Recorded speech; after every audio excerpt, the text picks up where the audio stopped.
Bonjour à tous. On continue donc notre série d'exercices de géométrie sur les théorèmes classiques, le théorème de Thalès et le théorème de Pythagore. Donc nous avons une figure qui illustre cet exercice. On nous dit que les points D, F, A et B sont alignés. Autrement dit, les points F et A sont sur la droite DB. D'accord? Donc c'est la même chose, hein. F, A, ces deux points appartiennent à la droite DB. C'est la même chose que F, A, D et B, quatre points alignés. Alors, pourquoi on insiste sur l'alignement des points en géométrie?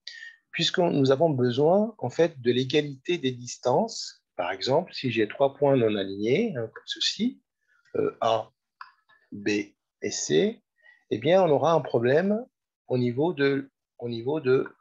cause de l'inégalité triangulaire. La distance AC ne sera pas égale à la distance AB plus la distance BC, étant donné qu'on a fait un détour. Le chemin le plus direct, c'est le chemin le plus court. Autrement dit, on aura toujours le chemin le plus direct, c'est-à-dire la distance AC, inférieure à la distance AB plus BC. Donc j'ouvre une parenthèse parce que c'est important. Certains élèves ne comprennent pas pourquoi on insiste sur l'alignement des points. Et bien, pour qu'on ait l'égalité ici, ben, il faudrait que le point B soit sur le segment AC, c'est-à-dire que soit sur le chemin AC. Et là, du coup, on aura AB plus BC égale à la distance AC. Voilà, donc c'était une parenthèse au sujet de l'alignement des points. Bien, on revient à la figure. Donc, on a bien les points donc D, F, A et B alignés. De même, pour les points E, G, A et C, c'est exactement la même chose, donc ils sont alignés. Et on nous dit également que les droites DE, donc là, la droite DE, je vais juste tracer la droite ED, hein, voilà, enfin la reprendre en couleur. Hein. Donc, la figure est faite à main levée, hein, exprès, pour que les élèves ne prennent pas les mesures à la règle. D'accord? Donc, en général, on fait une figure à main levée, ou bien on dit que la figure n'est pas à l'échelle pour éviter ce problème. Bien. Première question, on nous dit de montrer que le triangle AFG est un triangle rectangle. Bien. Pour AFG, nous avons les longueurs des trois côtés, donc on peut utiliser la réciproque du théorème de Pythagore pour prouver que le triangle AFG est rectangle. En même temps, si on regarde de plus près, en fait, c'est des distances qu'on connaît. 3, 4, 5, on sait très bien qu'un triangle avec des côtés et de longueur 3, 4, 5 forme forcément un triangle rectangle. C'est un triangle connu, depuis toujours, depuis les Égyptiens, qui l'utilisaient avec leurs cordes pour vérifier l'angle droit des constructions type mur, etc. Bien, ben, on va utiliser le théorème, donc la réciproque du théorème de Pythagore. Alors, qu'est-ce qu'on va faire comme calcul? D'abord, on va prendre le côté le plus long, que le plus grand dans le triangle, c'est AF. Eh bien, on va élever au carré la distance AF. Donc, AF au carré égale à 5 au carré, donc 25. Ensuite, on va prendre les carrés des deux autres côtés, on fera la somme. Donc, FG au carré, je vais couper le plan en deux parties. Donc, FG au carré plus GA au carré, je remplace. Donc, 3 au carré plus 4 au carré. Et bien sûr, on obtient 25 au carré. Je vous rappelle qu'on est en centimètres carrés, puisqu'on élève tout au carré. Eh bien, qu'est-ce qu'on remarque? Ben, on remarque tout simplement, donc, on remarque qu'on a l'égalité. Hein. On remarque que AF au carré égale à FG au carré plus GA au carré. Eh bien, on peut déclarer donc, d'après la réciproque du théorème de Pythagore,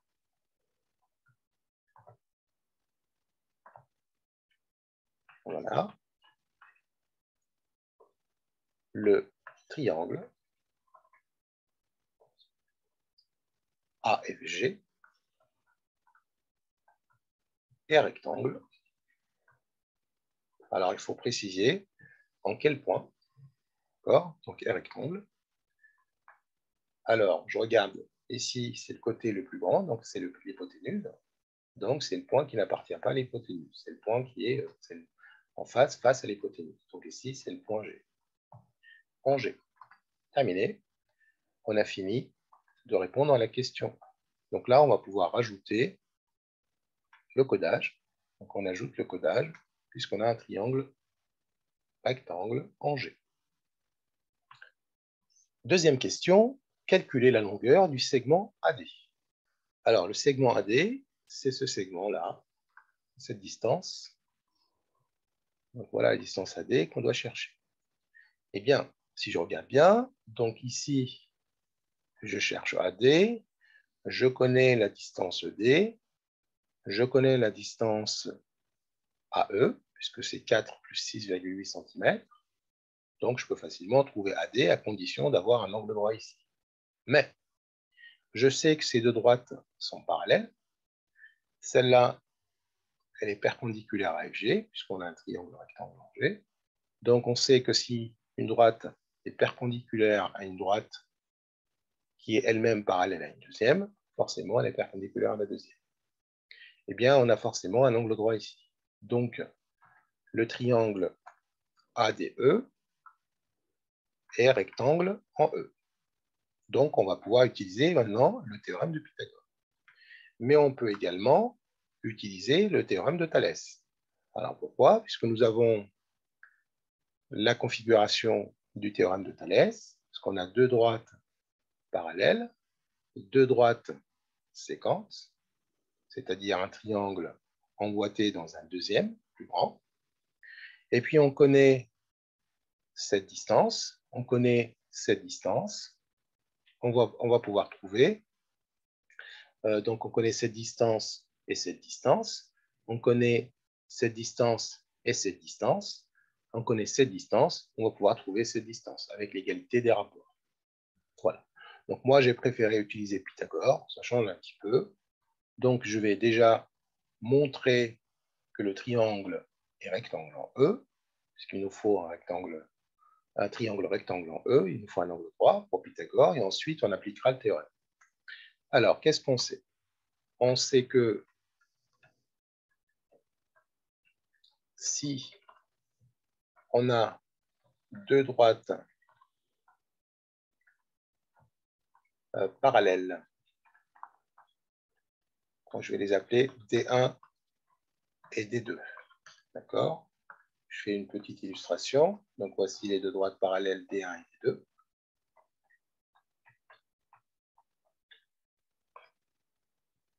Donc, si delta, une droite delta est perpendiculaire à D1, alors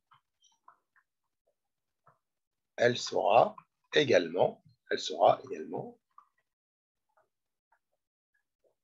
perpendiculaire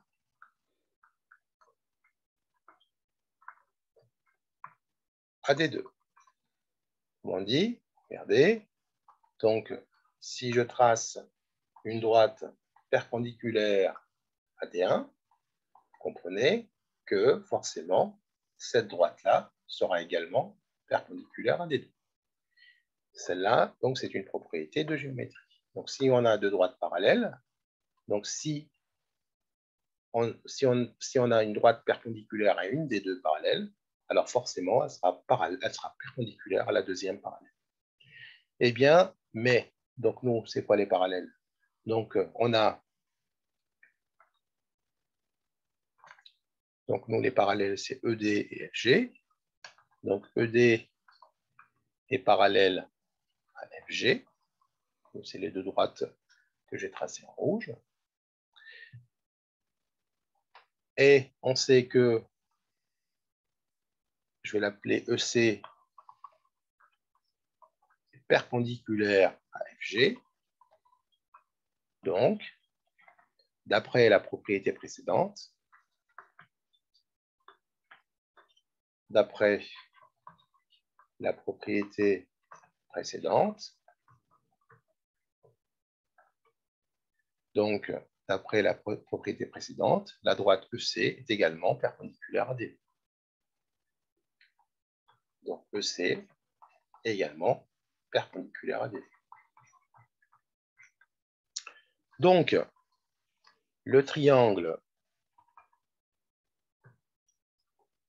ADE est rectangle, c'était le but, hein, est rectangle.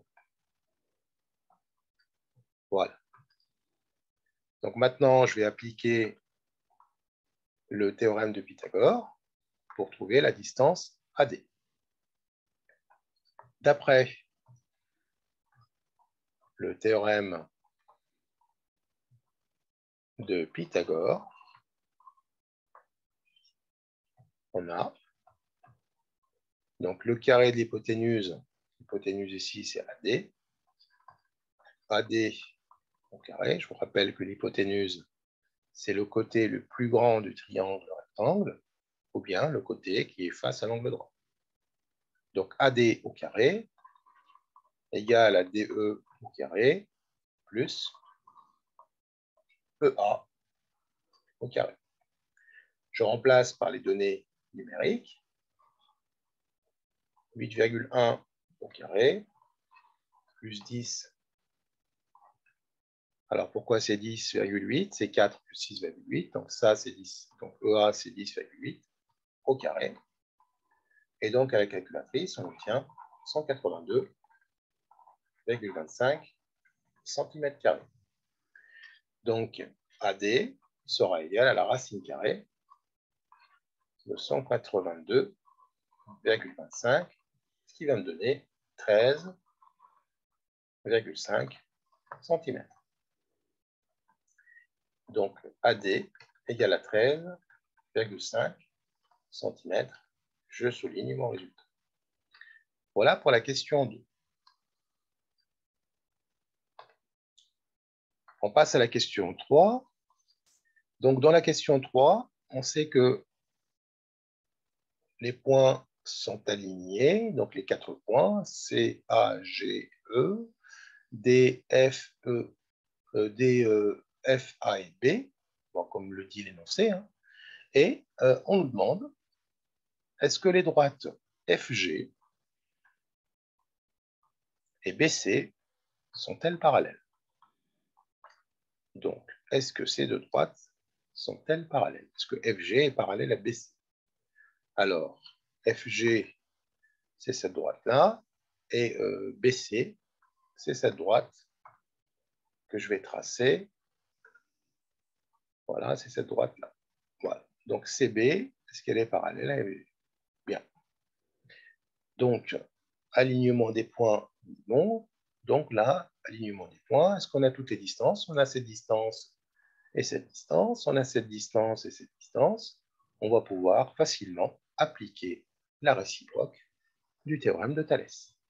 Eh bien, comment écrire? Ben, on va d'abord repérer le sommet commun aux deux triangles en configuration papillon. Voilà. Et puis, on va voir si les droites sont parallèles. Alors, j'écris d'abord les quotients. Donc, j'écris AF sur AB. Donc, je vais rester gauche sur droite. Gauche sur droite. Et on dit d'abord que les points sont alignés. C'est important de le dire. Donc, F, A et B sont 3 points alignés dans cet ordre. De même, pour les points, alors lesquels, eh bien, on va prendre la deuxième droite. Donc, G, A et C. G, A et C. Voilà. Maintenant, AF sur AC. Alors, AF sur AB, pardon.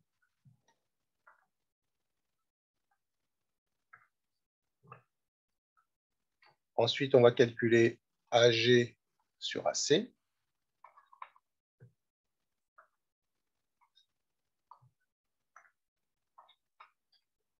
Alors, AF, c'est 5, divisé par 6,25. AG, c'est 4, divisé par 5. Donc, 5 sur 6,25, 4 cinquièmes. Maintenant, est-ce que les deux quotients sont égaux? Eh bien, pour vérifier que les deux quotients sont égaux, alors deux façons de faire, ou on simplifie cette écriture fractionnaire et on la met sous la forme d'une fraction, et on doit prouver qu'elle est égale à 4 cinquièmes, ou bien, deuxième façon plus rapide, vous faites 5 fois 5, produit selon les diagonales, égale 25. Ensuite, on fait 6,25 pour 4. D'accord? Alors, 4 fois 6, 24. Et 4 fois 0, 25. C'est 4 fois 1 quart. Donc, on trouve 25. Donc, on a les produits. Je vais juste les réécrire. Nous avons les produits selon les diagonales, c'est-à-dire ça fois ça égale à ça fois ça. Donc, forcément, AF, sur AB est égal à AG sur AC. D'accord? Je répète, quand vous avez ce genre d'égalité à vérifier, donc vous faites le produit selon les diagonales, et si vous trouvez la même chose, alors forcément les deux fractions sont égales. D'accord? Sinon, vous simplifiez, donc vous mettez cette écriture fractionnaire sous la forme d'une fraction. Donc 5 sur 6,25, là, on va multiplier par 100, qui nous fait 500 sur 625, et il faudra simplifier cette fraction, donc par 5, on divise par 5, etc. Vous allez finir par arriver à 4 cinquièmes. D'accord? Donc forcément, on arrive à la même chose. L'erreur à ne pas faire, c'est de faire un arrondi, d'écrire une écriture décimale. Si la fraction a une écriture décimale, pourquoi pas? C'est le cas ici. Par contre, si vous avez des fractions avec une écriture décimale infinie, on n'a pas le droit de faire un arrondi, puisque vous allez tomber sur ce type de piège. Parce que si vous arrondissez, si vous prenez une valeur approchée de cette fraction, environ 0,3, ça n'est pas égal. Donc ça, c'est égal à 3 dixièmes. Mais on voit bien que 1 tiers n'est pas égal à 3 dixièmes, puisque 1 fois 10, c'est 10, et 3 fois 3, c'est 9. Ces deux fractions ne sont pas égales. Par contre, si vous faites l'erreur d'arrondir, là, vous allez tomber dans le piège. Vous allez dire, oui, les deux quotients sont égaux, alors qu'ils ne le sont pas. Et derrière, vous allez déclarer deux droites parallèles, alors qu'elles ne le sont pas. D'accord? Bien, on finit donc là de répondre à la question. Donc, on a trouvé une égalité entre les deux quotients. Donc, d'après la réciproque du théorème de Thalès, les droites, alors lesquelles? FG et BC sont parallèles, forcément parallèles. Voilà. On n'était pas obligé d'avoir une égalité entre trois quotients, il suffit d'en trouver deux, et si les deux quotients sont égaux, vous déclarez les droites parallèles d'après la réciproque du théorème de Thalès, et si les deux quotients ne sont pas égaux, alors vous dites d'après la contraposée du théorème de Thalès, c'est-à-dire la négation, et là, du coup, on va dire tout simplement que les deux droites ne sont pas parallèles. Voilà. Je vous remercie pour votre attention et je vous dis à très bientôt pour d'autres exercices. Au revoir.